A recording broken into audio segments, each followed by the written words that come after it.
Curva a sua cabeça um pouquinho. Pai, muito obrigado pela sua presença aqui conosco. Nós damos a Ti toda a honra, toda a glória, todo o louvor, toda a adoração. Reconhecemos que sem Ti nada podemos e nem queremos fazer, Jesus. Homem algum pode receber coisa alguma sem que lhe seja dada do céu, do alto. Senhor, e nós abrimos o nosso espírito para receber tudo aquilo que o Senhor tem para cada um de nós. Senhor, o Senhor conhece cada coração, o Senhor sabe das necessidades sentidas, como das necessidades reais de cada um de nós. Por isso, que realmente o Seu Espírito possa ministrar as nossas vidas. Oramos pela manifestação dos dons do Espírito Santo, a palavra de sabedoria, conhecimento, palavra profética, aquilo que for necessário. Que o Seu Espírito realmente se mova no nosso meio. Queremos concordar com tudo aquilo que o Senhor quer realizar. Senhor, e ajuda-nos realmente a entender o que o Senhor quer fazer, não só nas nossas vidas especificamente, mas na nossa realidade familiar, Senhor. Que o Senhor possa nos encontrar nesse lugar sobrenatural que é a brecha, e que o Senhor possa, através das nossas vidas, também alcançar os nossos familiares, os nossos queridos, tudo aquilo que o Senhor tem preparado para esse tempo, que realmente se cumpra nas nossas vidas. Em nome de Jesus. Em nome de Jesus. Amém. Bom, gente, nessa noite nós vamos começar falando sobre perda dos vínculos familiares. Então, essa é uma aula clássica que a gente sempre dá aqui no Silce. E nós vamos desdobrar essa aula em 3 ou 4 aulas. Então, hoje nós vamos mais colocar assim um alicerce para depois a gente poder caminhar de uma maneira mais firme. E, na verdade, esse tema é um tema muito abrangente, onde a gente vai ter a oportunidade de confrontar uma variedade das principais feridas sociais. Hoje nós vivemos numa sociedade profundamente machucada, ferida, que está se desorganizando como família. A gente percebe uma certa anarquia social hoje. E pessoalmente eu tenho assim me ocupado muito de uma questão. Eu tenho pensado muito nesse âmbito, como dar respostas espirituais para os principais problemas sociológicos. Então nós vivemos realmente assim num tempo onde faceamos realmente problemas sociológicos profundos, graves, quando pensamos em termos, por exemplo, dos efeitos colaterais, não é? Violência, os bolsões de violência, miséria, várias coisas que hoje realmente preocupam os governantes e preocupam, na verdade, toda a sociedade. E nós sabemos que muitos desses problemas, eles têm uma natureza essencialmente espiritual. E não tem como realmente você lidar com certas questões, a violência, por exemplo. Lógico, tem um aspecto que você pode trazer uma ajuda investindo em educação, mas isso não é tudo. Violência é um problema essencialmente espiritual. Violência é um espírito. E isso está muito ligado com essa perda dos vínculos familiares. Então, é um assunto, vamos dizer, que onde a gente estabelece um discernimento básico e onde nós vamos lidar não com a ponta do iceberg, mas o corpo do iceberg, aquilo que está enterrado, que as pessoas muitas vezes não têm visibilidade, é uma parte que é difícil você ter acesso. Nós vamos lidar com algumas questões aqui que mexem muito conosco, mexem com dores existenciais. Não é muito fácil trabalhar com isso, mas nós sabemos que Jesus sabe como caminhar nas nossas feridas. Ele sabe como nos tocar da maneira que nós precisamos. Então, perda dos vínculos familiares, só trazendo um conceito, esse fenômeno sociológico, perda dos vínculos familiares, é quando uma massa crítica de pessoas numa sociedade começa a ser subtraída dos relacionamentos existenciais, os relacionamentos familiares. Então, um alto percentual de pessoas na sociedade começa não mais a saber quem é o pai, quem é mãe, quem é filho, quem é marido, quem é esposa. Pessoas que já não sabem mais. 1/3 dos brasileiros não tem o nome do próprio pai na sua certidão de nascimento. Eu tenho conversado com homens que eles falam assim: pastor, eu nem sei quantos filhos eu posso ter nesse mundo afora aí. Não faço nem ideia. Ou você vê pessoas que já estão no 3º, 4º, 5º casamento, por aí afora. Não é? Como lá a mulher samaritana. Jesus falou: chama o seu marido. Ela falou: não tenho marido. Jesus falou: bem disseste, porque esse já é o 5º. Então já não sabia mais quem é e quem não é marido. E quando esse tipo de desorganização social começa a acontecer, isso é uma das principais características de uma sociedade que está caminhando rumo à destruição. Eu dou graças a Deus porque muitas dessas estatísticas, especialmente aqui no Brasil, elas estão começando a mudar, sabia? Positivamente. Então, graças a Deus por aquilo que Deus está fazendo na igreja, não é? Mas o mundo lá fora, nós vivemos, eu acho que um dos piores tipos de perseguição hoje, até como igreja, que é a permissividade. Muitas vezes a gente fala muito sobre uma perseguição política de um governo, seja um governo comunista, islâmico, não sei o quê, mas tem essa perseguição que ela tem uma conotação muito infiltrativa, que é a permissividade, que se fundamenta nessa banalização do pecado, uma relativização moral.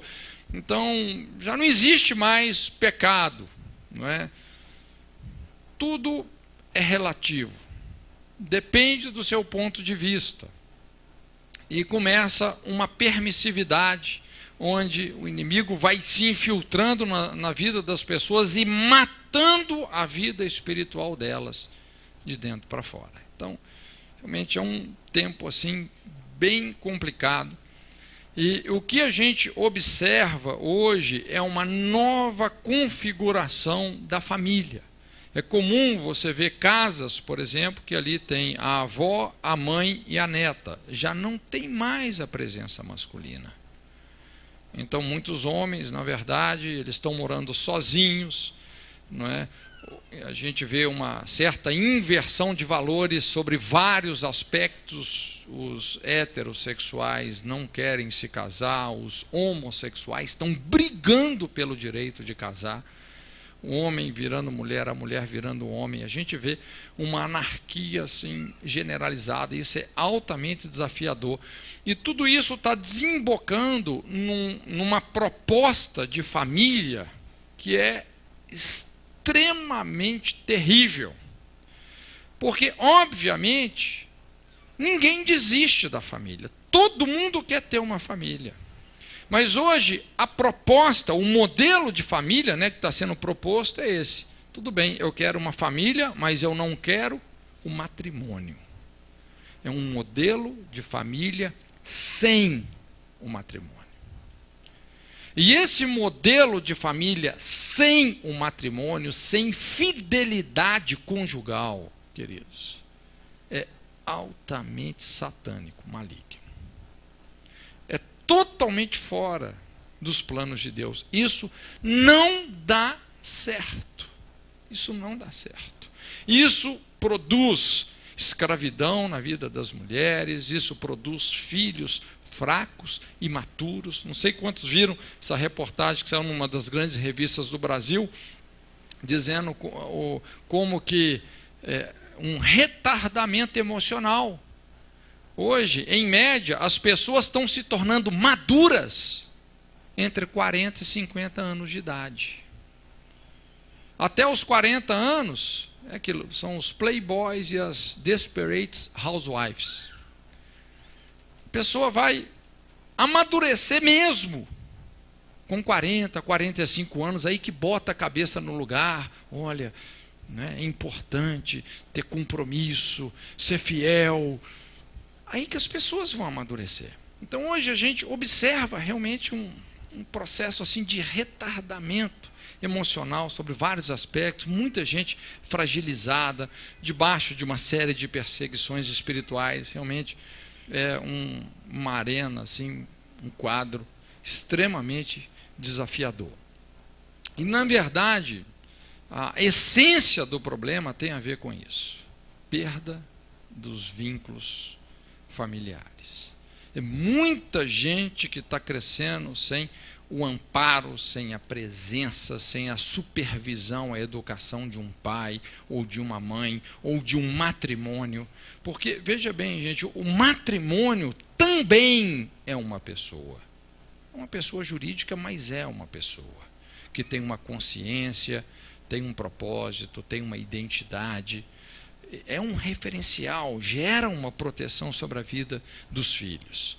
Então, uma criança que cresce sem essa cobertura de pai e mãe, de um matrimônio estruturado, essas crianças têm de 5 a 10 vezes mais chance de sofrer abusos, realmente de entrar para um mundo de marginalidade, de criminalidade. Isso é estatístico. Então, se nós realmente queremos corrigir, pensando nas gerações futuras, se nós queremos restaurar os alicerces da nossa sociedade, nós temos que levar muito a sério essa ferida sociológica. Perda dos vínculos familiares. Então, eu gostaria de estabelecer um alicerce aqui, um fundamento para a gente poder ir caminhando de maneira mais firme. Nós vamos falar um pouco sobre os efeitos da cobertura espiritual dos pais. Cobertura espiritual dos pais. Esse legado familiar. A família funciona, na verdade, como um útero que protege os filhos sob todos os aspectos. E basicamente, todos nós vamos receber, de uma forma ou de outra, de uma forma positiva ou negativa, mas todos nós vamos receber, basicamente, 3 coisas dos nossos pais e também do relacionamento deles, ou seja, da nossa cobertura familiar. A primeira coisa é identidade. A segunda coisa é relacionamentos, ou seja, uma capacidade moral e emocional de construir relacionamentos vitoriosos, onde nós e os outros vamos nos satisfazer, nos realizar na vontade de Deus. E a terceira coisa que todos nós invariavelmente recebemos dos nossos pais é uma herança. E esses 3 tópicos, isso na verdade são como colunas para a construção da nossa personalidade. E isso é definido, é principalmente definido pela cobertura espiritual, moral que os nossos pais estão exercendo sobre as nossas vidas. Identidade, relacionamentos e herança. Bom, o primeiro ponto aí é identidade. Vamos trabalhar um pouco com esse conceito de identidade. Identidade é algo muito vasto, muito amplo, porque identidade é tudo aquilo que nos define como o indivíduo que nós somos. Tudo que nos define, a somatória de tudo aquilo que nos define como indivíduo que nós somos, é identidade. nossa fisionomia, cor da nossa pele, o idioma que nós falamos, nosso nome, tantas coisas. E obviamente que todas essas coisas estão estritamente relacionadas com os nossos pais. É ou não é verdade? Então, é um conceito muito amplo. Existe uma identidade familiar, existe uma identidade baseada na sua fisionomia, no seu nome, na cidade que você nasceu, no país que você nasceu, o idioma que você fala. Conceito muito amplo. Mas existe também, obviamente, uma identidade espiritual, não é? Que também nós vamos receber, de alguma maneira nós vamos receber isso pela cobertura dos nossos pais. E é nesse aspecto que eu quero, então, poder assim, estabelecer um alicerce. Quando a gente pensa nesse aspecto espiritual da nossa identidade. Então nós podemos definir a identidade espiritual como sendo essa capacidade de acessar as verdades de Deus sobre nós mesmos em todas as áreas e condições da existência. O que é identidade espiritualmente falando? A identidade espiritual é isso. É você poder ter acesso, é você se alinhar com as verdades de Deus, aquelas verdades de Deus sobre você mesmo, em todas as áreas e condições da existência. E, obviamente, em relação a cada um de nós, existe um conjunto, existe um bojo de verdades que estão no coração de Deus e que nós precisamos de ter acesso a essas verdades. E quanto mais você conhece essas verdades de Deus, quanto mais você experimenta essas verdades de Deus sobre você mesmo, em relação a todas as áreas da sua vida, maior é o seu potencial de cumprir plenamente o propósito dele. Então, identidade espiritual, isso é o conhecimento das verdades de Deus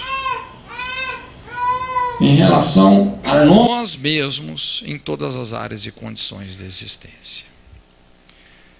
Veja bem, o que a gente observa, entrando já assim numa questão mais empírica, principalmente trabalhando sistematicamente com aconselhamento, ouvindo o coração de muita gente, a gente começa a chegar nessa conclusão. Porque, obviamente, que essas verdades de Deus sobre nós mesmos, elas são reais, elas existem em Deus. Mas nem sempre elas são facilmente acessadas. Então, pelo menos dentro da minha experiência de aconselhamento, eu tenho observado que um dos aspectos que mais determinam essa facilidade ou dificuldade de acessar essas verdades de Deus sobre nós mesmos, em todas as áreas da nossa vida, que mais determina isso, é cobertura familiar. Ou seja, pessoas que tiveram pais que desempenharam o papel deles em Deus, que realmente cobriram moralmente, espiritualmente os seus filhos. Então, esses filhos, incrível, eles têm uma facilidade, ao mesmo tempo natural e sobrenatural, não só de conhecer, mas eles são facilmente convencidos por essas verdades de Deus sobre eles mesmos. Eles sabem que eles são em Deus, eles se apegam a essas verdades com facilidade. E isso destranca o destino deles. Agora, em contrapartida, pessoas que vieram de famílias disfuncionais, uma cobertura familiar caracterizada por abandono, alcoolismo, abusos, não é? Às vezes abusos físicos, morais, verbais, sexuais, injustiças.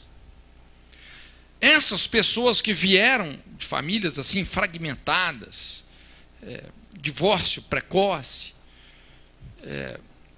que disseminou insegurança, a tendência é que essas pessoas elas começam a construir bloqueios, resistências, uma dificuldade contundente, no sentido de acessar, de ter acesso, de conhecer. Há um impedimento para que elas realmente conheçam as verdades de Deus sobre elas mesmas. E muitas acabam até desenvolvendo uma facilidade muito maior para acreditar muito mais nas mentiras de Satanás do que nas verdades de Deus. É incrível. Talvez você já viu situações assim. A pessoa tem uma facilidade muito maior para concluir coisas que não são verdades, não é? Porque elas estão calçando essas atitudes nas rejeições que elas sofreram, nesses buracos existenciais que realmente marcaram a vida dela. Toda rejeição é uma falsa profecia, não é? E essas pessoas muitas vezes começam então com esses pensamentos de inferioridade ou superioridade, acreditando que elas não servem, não prestam, acreditando nessa uma série de mentiras que Satanás joga, e elas facilmente se agarram a isso. Já viu aquele tipo, a gente fala assim, o goleiro de seta? O diabo manda uma seta lá longe, ela pega a seta e... eu não sirvo, eu não presto. E quando você realmente vai ver a cobertura familiar dessas pessoas, cobertura totalmente disfuncional. Graças a Deus, Deus é pai de órfãos e juiz de viúvas, né? Mas é uma realidade que a gente realmente observa muito claramente. Então, espiritualmente falando, essa cobertura dos pais, isso vai determinar uma facilidade ou uma dificuldade, uma resistência, no sentido de você discernir, conhecer e se apropriar das verdades de Deus sobre você mesmo, em todas as áreas e condições da existência. O princípio da identidade, uma pessoa resolvida, que sabe quem ela é, e é muito importante isso, não é? Quando a gente olha, por exemplo, a vida de João Batista, ele me impacta muito, porque era um homem que sabia quem ele era e sabia quem ele não era. Não é só você saber quem você é, mas quem você não é também. Quando confundiram ele com o Messias, ficaram, não, você é o Messias. Ele sabia quem ele não era. Falou, eu não sou o Messias. Ele sabia quem ele não era. Mas ele sabia também quem ele era. Ele disse, eu sou a voz. Aquela voz que Isaías falou. A voz que clama no deserto e que prepara o caminho do Messias. Esse sou eu. Um homem que sabia a sua identidade.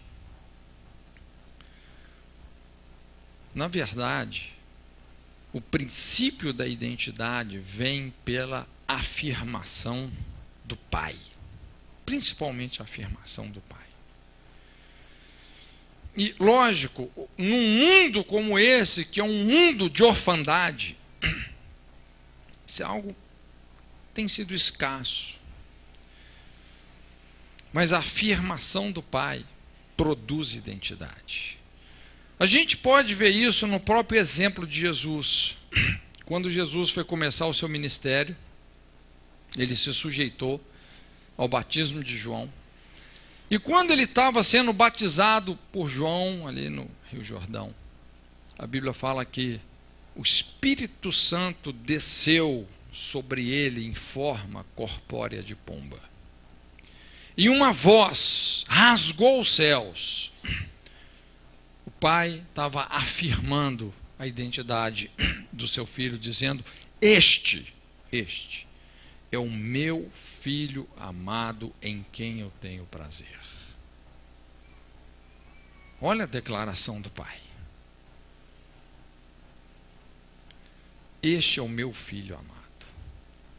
Se você vai estudando a sequência dos acontecimentos, logo após isso a Bíblia fala assim que o Espírito Santo conduziu Jesus ao deserto, onde ele foi tentado. 40 dias debaixo de um severo tempo de tentação, jejum, oração. E a Bíblia fala que quando ele teve fome, então Satanás se apresentou, vamos dizer assim, por um ataque realmente frontal. E você se lembra qual foi a abordagem que Satanás fez? Se tu és o Filho de Deus, transforma essas pedras em pães. Se tu és o Filho de Deus. Agora, qual foi a última coisa que o pai havia dito para ele? Tu és o meu filho. E filiação, gente, lógico, esse é o aspecto mais básico da identidade. Não é isso? Isso que determina a nossa identidade. Você é filho. Mas Satanás está agredindo ele em relação à identidade. Quando você estuda sobre identidade, é interessante, principalmente olhando sobre esse aspecto de uma crise de identidade, existem várias coisas que caracterizam uma crise de identidade. Mas uma delas, talvez uma das principais, é a autoafirmação. Autoafirmação. Toda pessoa que tem a necessidade de se autoafirmar perante outros, no fundo, é porque essa pessoa não está segura de si. Todo mundo que precisa, não é que você não pode fazer, mas tem gente que tem necessidade, precisa dizer que é. Quando a pessoa precisa se autoafirmar, gente, isso é um grito da alma. Isso é a voz da insegurança. Tem uma crise de identidade. Quando você é algo ou alguém, você não tem que provar nada para ninguém. Você é. Flui. Mas se você precisa de provar, você não está seguro. Entende? E essa foi a proposta de Satanás. Faz um milagre, transforma essas pedras em pães, prova que você é o Filho de Deus. Eu fico pensando quanta gente não está por aí transformando pedra em pão para ganhar realmente com uma motivação de concupiscência de aceitação, ganhar a aceitação dos outros. Mas Jesus não tinha que provar nada para ninguém, muito menos para o diabo.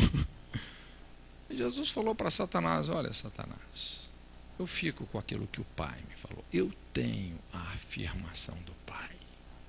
Eu sei quem eu sou nele.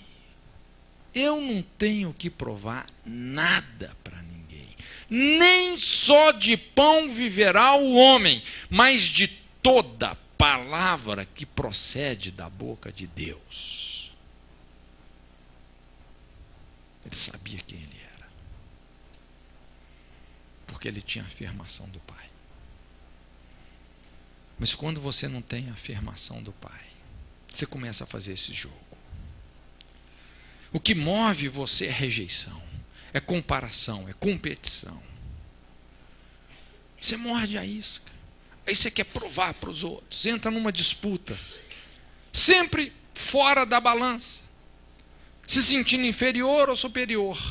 E inferioridade e superioridade são os dois extremos da mesma vara. Quem está na superioridade está compensando os pensamentos de inferioridade e vice-versa. Identidade vem pela fé.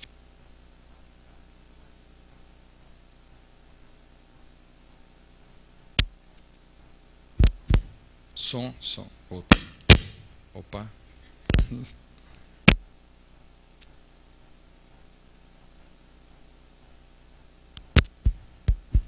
Som. Alô. Acho que agora voltou. Bom, então, identidade vem pela afirmação do Pai. Tem a ver com a nossa cobertura familiar. Pessoas que vieram de famílias disfuncionais vão ter uma dificuldade maior com isso. Isso vai precisar de ser bem trabalhado. Segunda coisa que nós recebemos da nossa cobertura familiar é relacionamentos. Relacionamentos, ou seja, uma habilidade de estabelecer relacionamentos,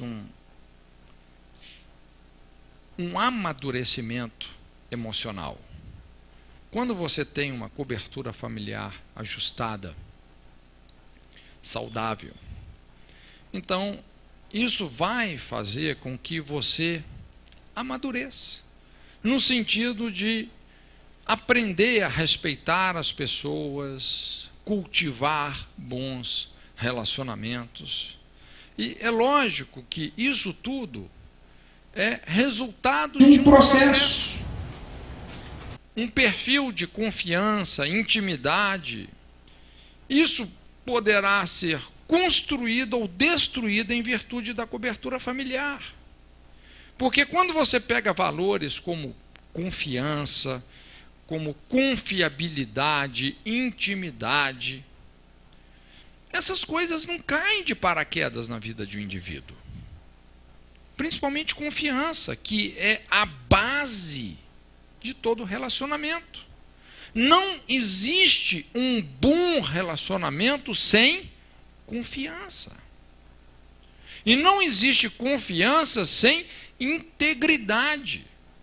Sem realmente um investimento emocional que vem de uma cobertura sadia, ajustada. Confiança é algo difícil de ser construído e muito fácil de ser perdido. Então, essa capacidade de construir relacionamentos sadios, ou seja, a nossa saúde emocional, o equilíbrio temperamental, tudo isso está muito ligado com o desempenho desses papéis. Pai, mãe, casamento. Então, a nossa capacidade de desenvolver um temperamento ajustado, equilibrado, como também emocionalmente, nos tornarmos pessoas maduras, adultas. Isso tem muito a ver com essa cobertura moral e emocional exercida pelos nossos pais. Relacionamentos, saúde emocional, o equilíbrio temperamental, essa capacidade não só de iniciar relacionamentos, como nutrir esses relacionamentos, estabelecer processos que viabilizam realmente amizades profundas, significativas, a capacidade da gente, de você não se autocondenar ou se condenar indevidamente, a capacidade de amortecer choques, de absorver as falhas dos outros, não é? Preservando os relacionamentos. Gente, tudo isso tem a ver com o nosso berço. Isso tem muito a ver com a nossa criação, com a cobertura que os nossos pais exerceram sobre as nossas vidas. Em aconselhamento é muito comum você ver pessoas que cresceram num ambiente familiar disfuncional e elas começam a desenvolver muitos desajustes em relação àquilo. Por exemplo, quando você vê uma esposa que foi profundamente frustrada no casamento e começa a descarregar essa frustração de maneira agressiva sobre os filhos. Então, esses filhos, eles começam a ser engessados num padrão de comportamento espinhoso, onde eles ferem as pessoas sem perceber que elas estão ferindo. Porque a vida inteira elas receberam esse tipo de relacionamento agressivo. Então, a agressividade se tornou o padrão. Entende? E isso pode acontecer sobre vários outros aspectos, afetando diretamente a capacidade não só de estabelecer, como sustentar relacionamentos, casamentos sadios. Relacionamentos. E a terceira coisa que nós recebemos da nossa cobertura familiar é herança. E esse é um ponto também muito significativo, não é? Identidade, relacionamentos e agora herança. Na verdade, esses três princípios, né, esses pilares para a construção da nossa personalidade, esses conceitos, por um lado, eles se misturam muito. Mas, didaticamente, a gente pode separá-los para a gente entender melhor. Assim como identidade é um conceito muito amplo, herança também é. Existe uma herança sobre vários aspectos da vida. De certa forma, herança é tudo aquilo que vem como uma influência direta sobre as nossas vidas. Então, existe uma herança familiar, existe uma herança material, uma herança genética, uma herança cultural, uma herança espiritual. Sobre vários aspectos, nós estamos recebendo uma herança. Alguém ou algo está legando alguma coisa sobre as nossas vidas. E isso é uma lei. Quando você estuda sobre isso na Bíblia, você vai perceber que a herança realmente é como uma espinha dorsal ao longo de toda a Bíblia. É uma lei. Por exemplo, as promessas que Deus fez para Abraão, essas promessas foram estritamente para a pessoa de Abraão, o indivíduo Abraão. Foram ou não? Não, essas promessas diziam respeito também a toda a sua descendência. Então, quando você vai vendo na Bíblia, você percebe que Deus, obviamente, ele se relaciona pessoalmente conosco, mas ele também se relaciona com a humanidade de maneira coletiva, geracional. Ele é um Deus de gerações. Quando você olha o relacionamento de Deus com a nação de Israel, você vê que ele estava se relacionando, não era com uma geração, mas ele estava se relacionando com uma dinastia. Uma família que se transformou numa nação ao longo dos anos, ao longo das gerações. Quando a gente chega lá nessa maneira como Deus se revelou para Moisés, você se lembra? Deus chegou para Moisés e falou: olha, Moisés, eu sou o Senhor Deus. Então, qual foi a referência que ele usou? Ele disse: eu sou o Deus de Abraão, Isaque e Jacó. Ou seja, estava se apresentando ali como Deus dos antepassados de Moisés. Isso era muito significativo, porque isso fez com que Moisés se alinhasse com um propósito que tinha começado lá atrás, de homens que haviam andado com Deus, como amigos. Pessoas que haviam entesourado promessas. Então Deus falou: eu sou o Senhor Deus, o Deus de Abraão, Isaque e Jacó. Ali ficou claro para Moisés quem era esse Deus. E quando você olha para essa declaração divina, a primeira conclusão é essa, que Deus se relaciona conosco pessoalmente. Querido, Deus não é um Deus só da multidão. Ele é um Deus de pessoas, de indivíduos. O Deus de Abraão, Isaque, Jacó, o meu Deus, o seu Deus. Um Deus pessoal. Na verdade, se você fizer um estudo sobre todas as religiões do mundo, uma das conclusões que se chega, porque pessoas já fizeram isso, uma das conclusões que você chega é que o único Deus que é ao mesmo tempo infinito e pessoal é o Deus da Bíblia. Existem muitos deuses que supostamente eles são infinitos, porém eles são impessoais. Se você estuda sobre o islamismo, essa divindade chamada Allah é tido como Deus criador todo-poderoso, mas Allah é impessoal. Você nunca vai ver um muçulmano falando assim: eu ouvi a voz de Allah. Ele é impessoal. Naquele terço que os islâmicos usam para fazer as suas rezas, são 99 pedras, inclusive é de onde veio o terço católico.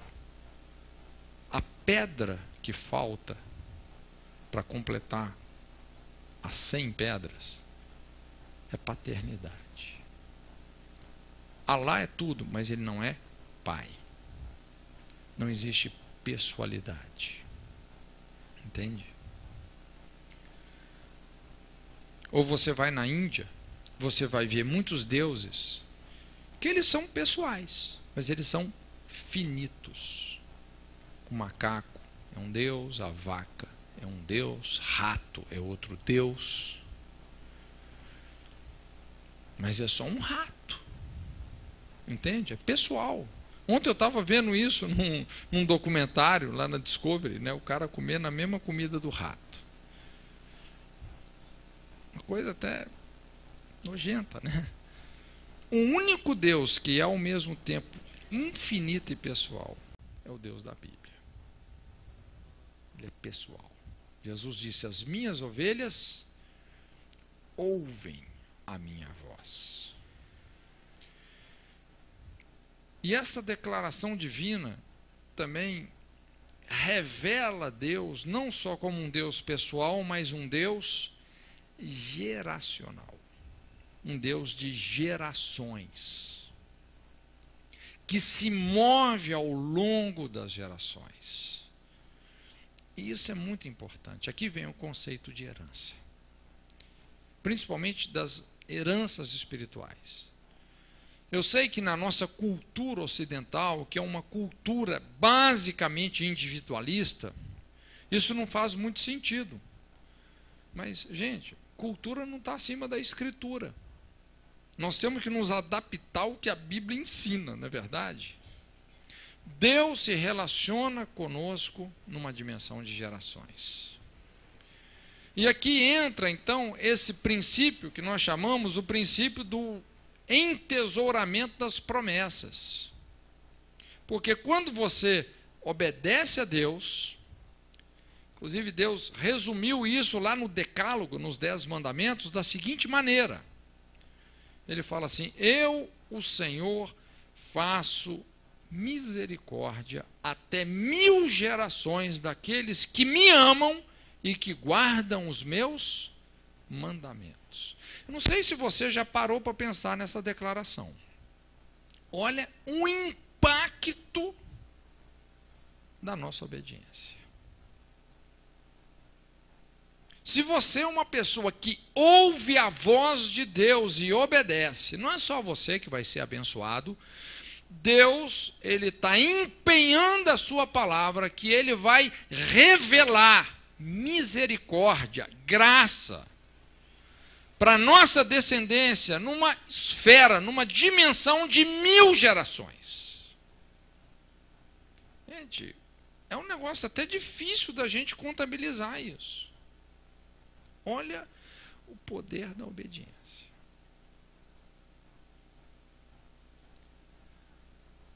Eu costumo dizer que essa bênção, né, o poder da bênção, vai chegar uma hora que nós vamos parar de falar em maldição hereditária, nós vamos falar só em bênção hereditária, não é verdade? Eu, Senhor, faço misericórdia até 1000 gerações daqueles que me amam e que guardam os meus mandamentos. Esse é o princípio do entesouramento de promessas. Você pode observar hoje os ministérios que mais estão impactando esse planeta, normalmente foram levantados por homens e mulheres, que são terceira, quarta, quinta geração de pessoas que obedecem a Deus. A organização que eu trabalho, a Jocum, que hoje talvez seja a maior porta missionária no mundo, em torno aí de quase 20 mil obreiros de tempo integral, sediado em mais de 170 países, mobilizando e ensinando milhares de pessoas em praticamente todos os países do mundo. Quando a gente olha de onde isso veio, né, um casal, Loren e Darlene Cunningham. O Loren, ele vem de 5 gerações de pregadores do Evangelho. Darlene vem de 4 gerações que têm servido a Deus de tempo integral, praticamente 200 anos vivendo de tempo integral na obra missionária. Loren é um dos poucos homens que já pregou o Evangelho em todos os países do mundo, sem exceção. Sem exceção. E quando a gente vê todo esse movimento que tem acontecido, isso não é uma coisa só do Loren e da Darlene. Você entende? São promessas que Deus fez para os pais deles, para os pais dos pais, para os pais dos pais dos pais. Você entende isso? Muitas vezes nós estamos tão focalizados só no nosso mundinho, na nossa geração, mas Deus se relaciona conosco numa dimensão de gerações. Ele é um Deus geracional. É um entesouramento de promessa. Então, os nossos pais que serviram a Deus, agora nós estamos servindo, os nossos filhos vão servir. Gente, e isso é sinérgico. Isso vai construindo, vai concretizando toda uma revelação da graça e misericórdia de Deus. Gente, que a partir daí, ministérios que começam a impactar o planeta. Princípio do entesouramento de promessas. Agora tem um outro aspecto.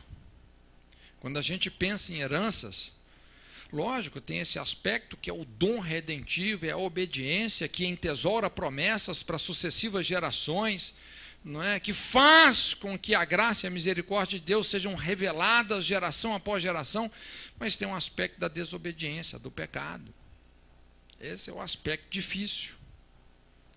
E Deus deixou claro, eu, Senhor, visito a maldade dos pais nos filhos até 3ª e 4ª geração. Então vai vir um castigo, uma correção, uma punição,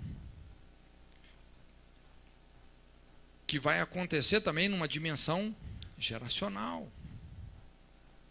Porque Deus não relaciona só com o indivíduo, mas Ele se relaciona com a dinastia, com a linhagem. E é muito importante, então, a gente pensar em termos dessas heranças que são construídas através de pecados, injustiças, iniquidades. Então, vamos entender um pouco sobre essa natureza. Todo pecado produz, basicamente, 2 coisas. O pecado produz uma culpa, ok? Uma culpa. pessoal, moral, intransferível. Quando você viola um mandamento, quando você viola os limites estabelecidos por uma lei, ou você quebra uma aliança, um juramento,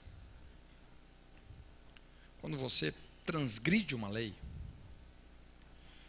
você se torna o quê? Culpado.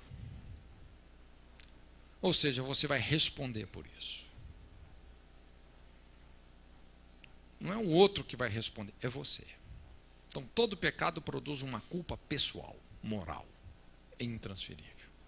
Mas todo pecado também produz consequências, que são coletivas, geracionais. Culpa pessoal, consequência coletiva. Culpa e consequência.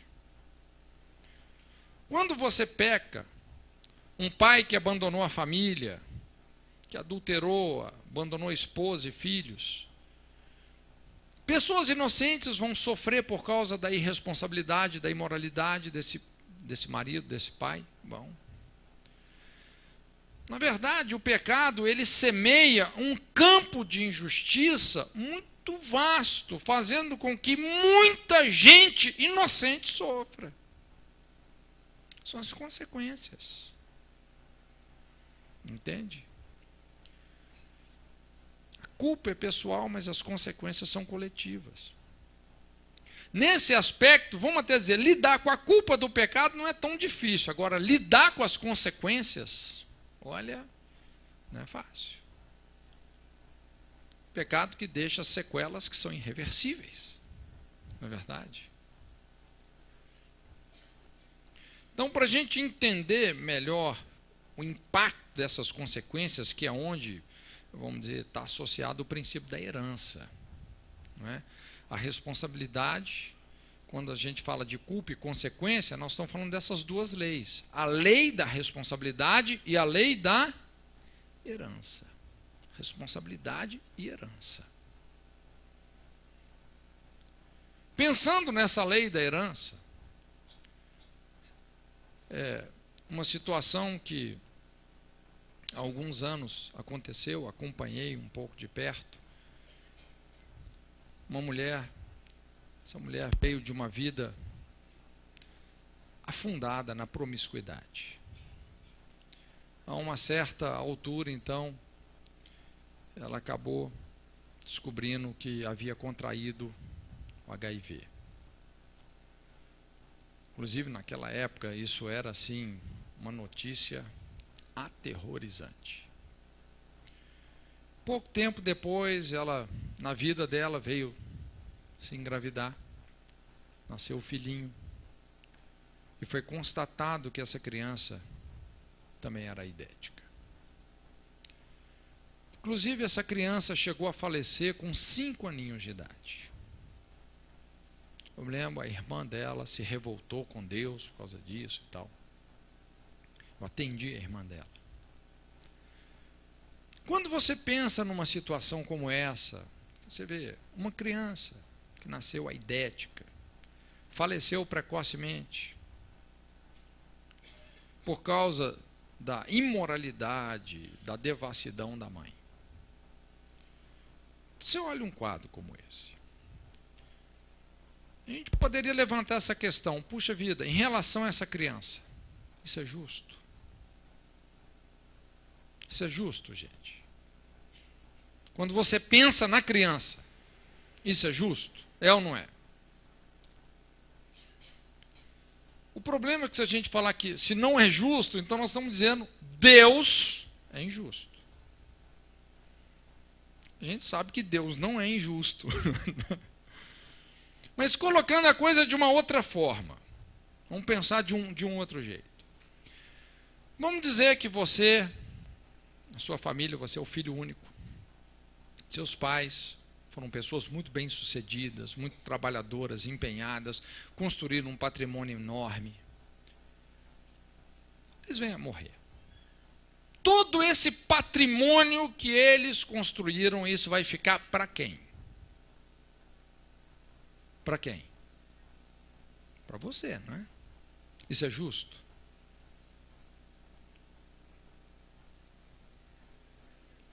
É justo ou não é? Na verdade, a questão aqui não é se é justo ou se não é justo. A questão é que isso é uma lei. Funciona assim. São as heranças.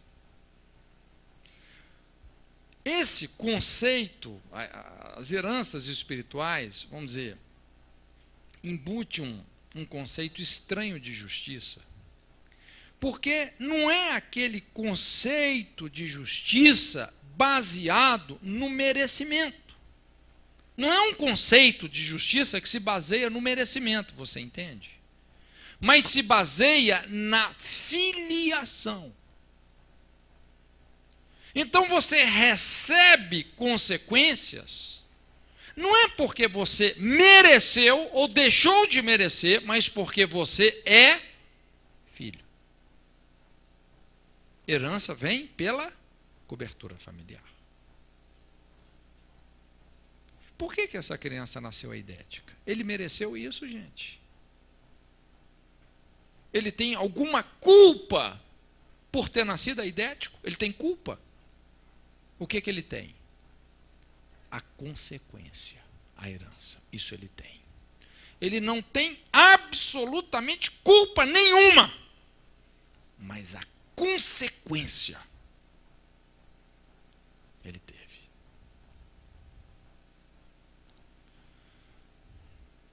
Heranças. É muito importante a gente entender como o mundo realmente funciona, como o mundo espiritual funciona. Eu estou dando alguns exemplos dentro de uma perspectiva física, para a gente poder entender o que acontece espiritualmente. Então, quando a gente pensa em heranças, lógico, nós somos partido desses dois pressupostos, obediência ou desobediência. Quando você obedece, você está construindo para a sua descendência, você está acumulando promessas, uma revelação da misericórdia de Deus, da bondade de Deus, sobre a vida dos seus filhos, dos filhos dos seus filhos, geração após geração. Mas quando você desobedece, você está construindo uma influência, um mundo espiritual desfavorável.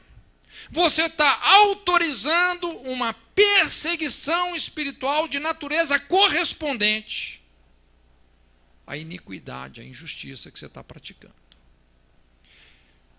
E dependendo da posição dos seus descendentes, se eles não sabem como reconciliar isso, eles vão acabando repetindo a nossa história.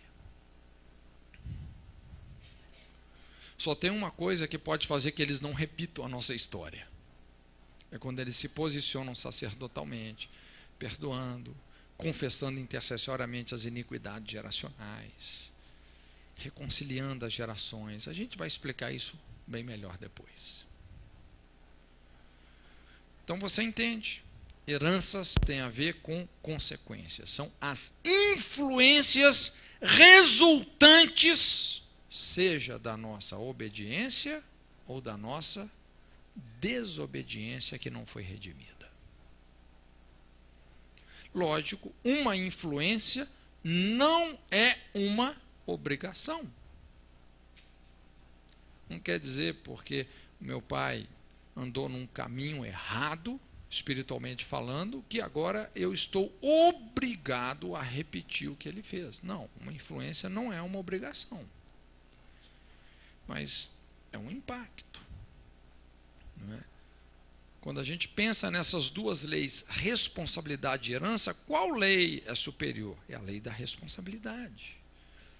O que eu quero dizer com isso? Que nós não podemos fazer das nossas heranças espirituais, baseadas na iniquidade dos nossos antepassados, um pretexto para a nossa irresponsabilidade moral. Entende? Então eu não posso chegar e transferir a minha responsabilidade para os meus pais, dizendo, não, hoje eu ando errado, mas a culpa não é minha, dos meus pais. Eu sou torto porque os meus pais foram tortos. Deus não engole isso, não. Isso não é biblicamente aprovado. Você já estudou capítulo 18 de Ezequiel? Essa foi a colocação distorcida daquele provérbio que por muitos séculos era bem usado. Os pais comeram uvas verdes, os filhos sentiram o sabor amargo. Há uma verdade nesse provérbio. Só que aquela geração, especificamente falando, eles usaram desse provérbio como pretexto para transferir a responsabilidade deles, da idolatria deles, para os pais. Não, a culpa não é nossa. Hoje nós somos idólatras, nós estamos sendo desterrados para a Babilônia, a terra está nos vomitando, a culpa não é nossa, é dos nossos pais. E Deus falou, não, coisa nenhuma. Nós não podemos fazer das iniquidades dos nossos pais, dessas heranças espirituais malignas, contaminadas, um pretexto para a nossa desobediência, a nossa irresponsabilidade moral. Deus não aceita. Olha, você pode vir de uma família que tiveram muitos problemas. E, de certa forma, todos nós viemos de famílias que tiveram muitos problemas, não é verdade? E ainda assim você pode se manter firme em Cristo. Principalmente quando você aprende a exercer o seu sacerdócio, que é purificar a atmosfera sobre a sua dinastia, sobre a sua família. Confessando intercessoriamente, movido pela compaixão de Deus. Não é isso que é o sacerdócio? O sacerdote é aquele que se compadece ternamente dos ignorantes e errados, oferecendo dons e sacrifícios.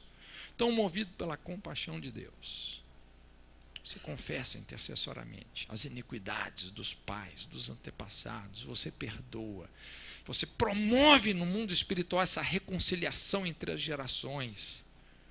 Com isso, esses espíritos de perseguição não têm mais argumento para se sustentarem. Aí você estabelece para a sua família e descendência um novo céu, uma nova terra, uma nova realidade, uma nova atmosfera espiritual, onde eles estarão muito mais susceptíveis a obedecer do que a desobedecer. Mas a escolha sempre vai existir. Cada geração tem que dar uma resposta para Deus, independentemente da herança que ele está recebendo. Você entende isso?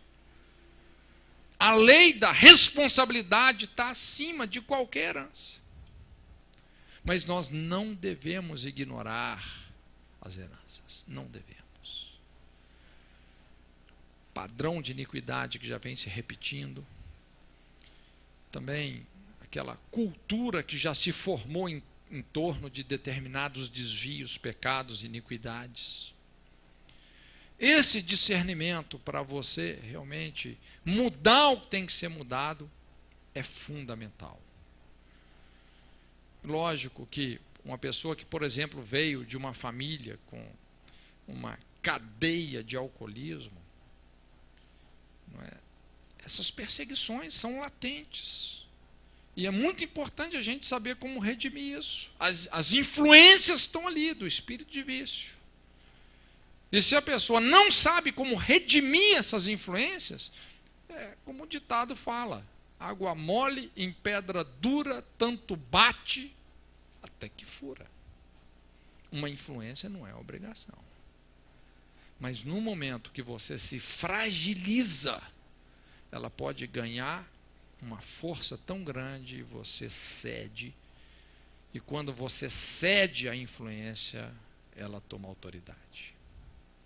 E aí você vai repetindo uma história desastrosa, alimentando uma corrente de iniquidade, que pode prender toda uma linhagem. As heranças espirituais.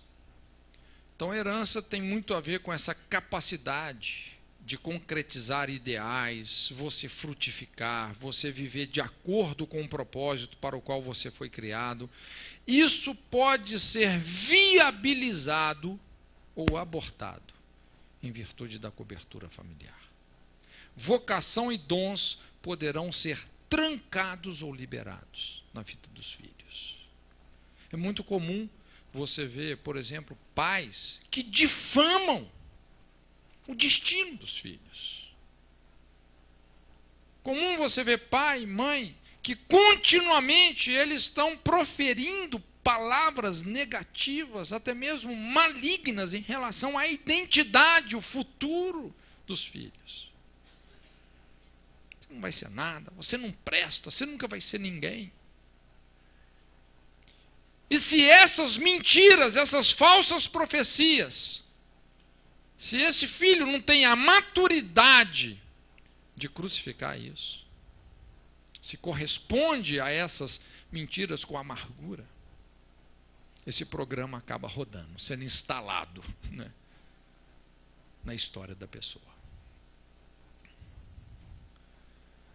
Vocação e dons poderão ser trancados ou liberados na vida dos filhos.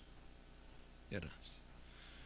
Então, essas três coisas, gente, nós recebemos da nossa cobertura familiar: identidade, relacionamentos e herança. Isso são como pilares para construirmos a nossa personalidade. É muito importante a gente ter essa noção de como o plano de Deus funciona no aspecto de família. É o útero, é o que gera essa proteção para todo um desenvolvimento emocional, espiritual, humano, sobre todos os aspectos.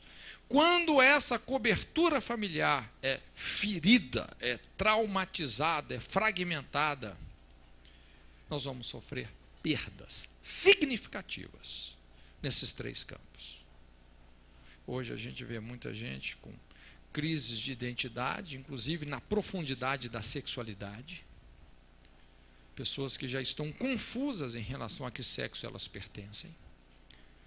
Ou crises nos relacionamentos. Às vezes, a história dos relacionamentos da pessoa é isso.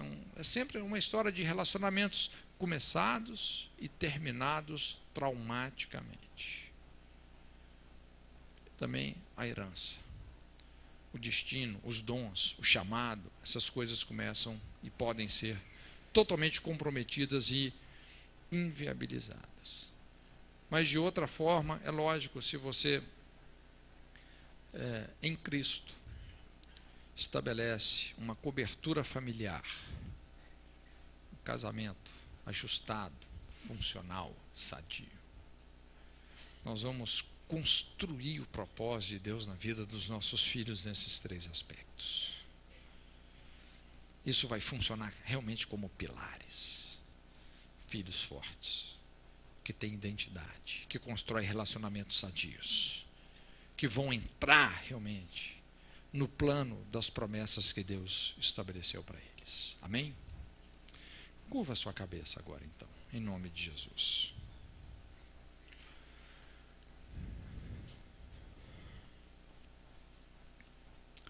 Deixe o Espírito Santo falar um pouco com você.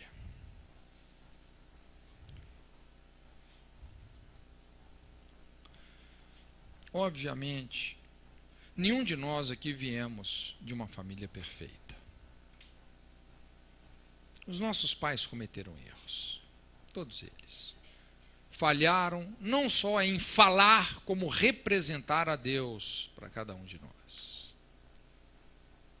Mas Deus é pai de órfãos. E nós não estamos aqui na posição ou na situação de julgar os nossos pais.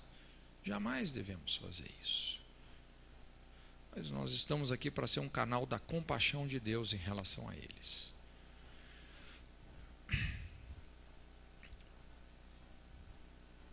Mas eu quero te dizer que, por mais que os seus pais tenham falhado em representar a Deus, Isso não exclui a verdade de que Deus é o seu Pai, é a sua cobertura. E Deus, Ele tem uma opinião sobre quem você é, sobre a sua identidade, porque Ele construiu você. O salmista fala que Ele nos teceu como no útero da nossa mãe. Ele nos formou.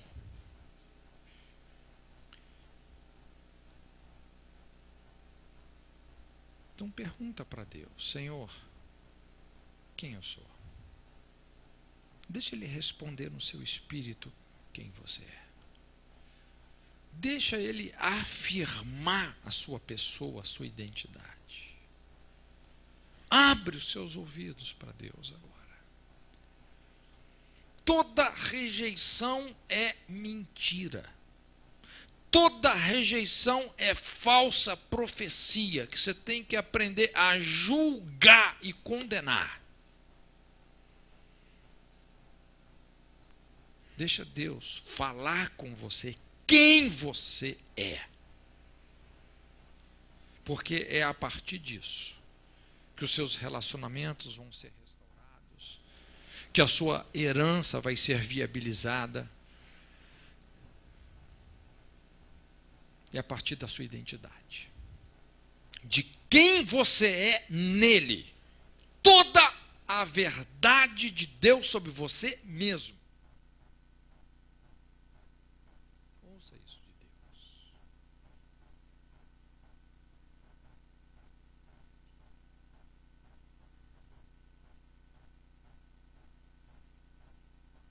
Deixa Ele falar para você quem você é.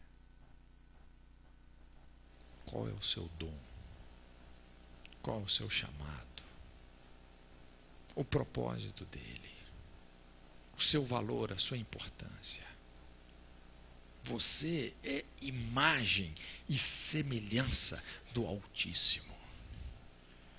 Quando Deus criou a você, a Bíblia fala, e viu Deus que era muito bom.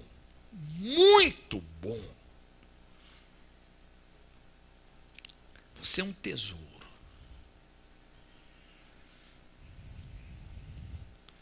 Ele criou você de uma maneira minuciosa. A Bíblia fala que nós somos feitura de Deus. Essa palavra feitura quer dizer poesia. É algo artesanal. Quando a Bíblia fala que Ele nos entreteceu no útero da nossa mãe, no original, no hebraico, essa palavra mostra essa figura de uma mãe que está tecendo, que está bordando a roupinha do neném que vai nascer. Com toda expectativa, carinho, amor, dedicação.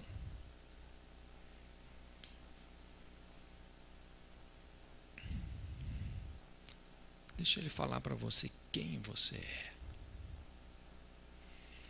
A verdade liberta. Conhecereis a verdade. E não há verdade mais importante do que a verdade de Deus sobre você mesmo. Isso é libertador. Talvez você já deu tanto ouvido para o diabo, ou para pessoas que emprestaram a sua boca para o diabo. Mas ouça a Deus. Afirmação do Pai. Tu és o meu filho amado. Este é o meu filho amado. Deus tem prazer em você.